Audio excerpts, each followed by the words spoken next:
Hey, good morning, everyone. Terrain with All Terrain Cleaning Solutions LLC.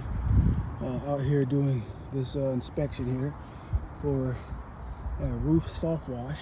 And you can see definitely have lichen and algae on this north-facing plane. It's a two-story, and we have heavy moss buildup here too. So if we take a look, let's come down here,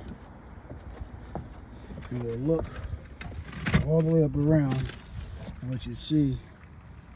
Zoom in. So yeah, you do have heavy moss buildup right there. So moss buildup all the way up there.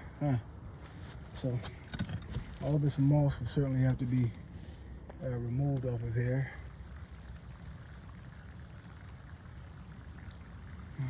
Playing there, that side. So that's what the roof should look like, but it has like all this algae and stuff on it. So before we do the actual treatment, we want to remove this. We need to do moss removal off this this plane, 1,600 square feet.